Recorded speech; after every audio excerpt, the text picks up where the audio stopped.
Bill O'Reilly laid out his plan to fight ISIS last night on his show, and it's the worst idea possible. Let's listen.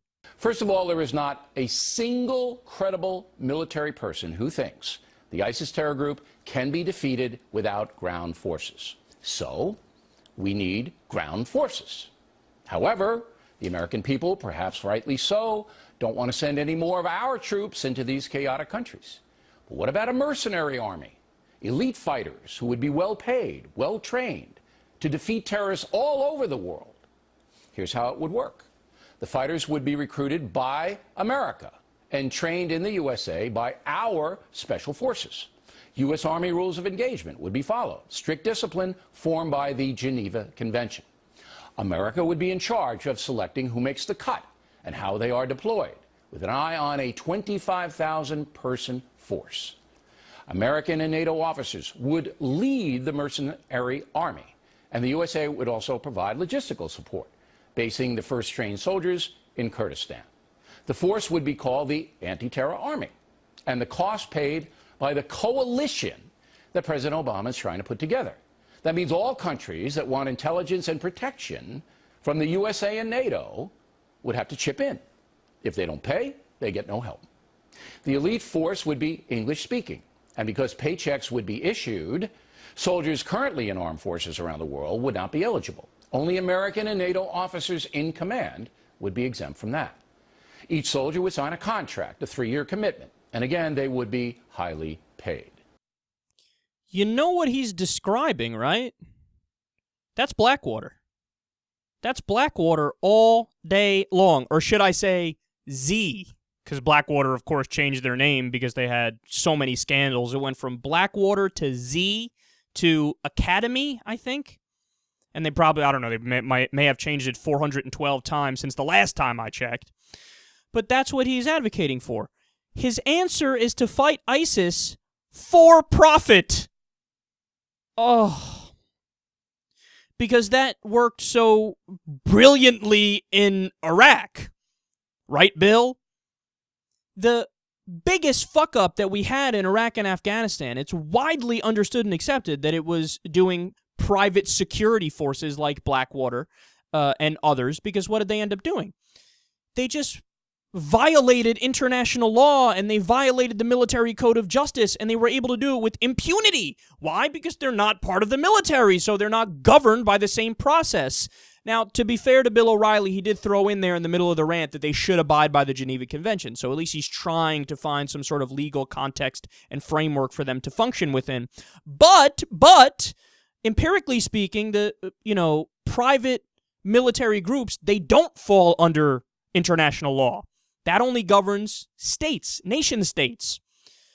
And again, if you do something like that, it's going to end up being for profit. Do you really want to set up such an insanely perverse incentive for a system like that, where you're telling people, oh, killing people and being barbaric and savage, that's going to be for money now. That's a thing now.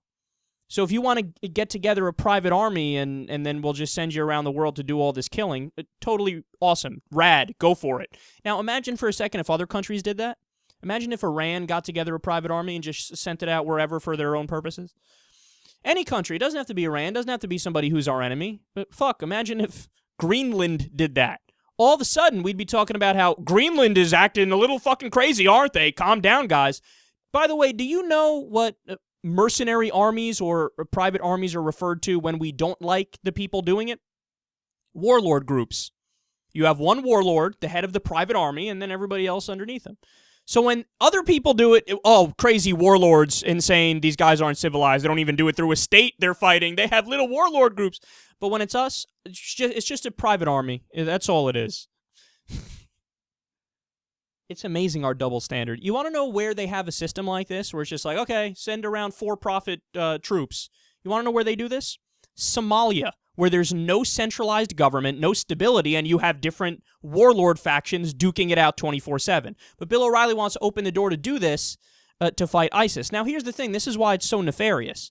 Because ISIS is fucked up, and they are bad, and they are terrorists. So people will, stop thinking logically and thinking like a chess game a few steps down the road, and they'll just close their eyes and go, whatever, I'm scared, so send them, that's fine. But again, think of the precedent you set. What's to stop us? If we're going to use for-profit armies to fight ISIS, what would stop us from using it to fight Boko Haram?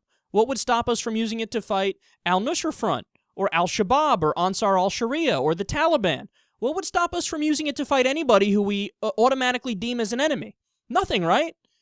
So we would set up a system where not only does the U.S. go around the world toppling, governments and putting in dictators and whatnot via the CIA, which is the government and the state, now we'll have it with private warlord factions. And what happens if one of these warlords goes rogue and they say, fuck, I'm not going to work for the U.S. government anymore. I'm a private company, bitch. So guess what? If the French want to pay me instead of the Americans paying me, I'll go work for the French.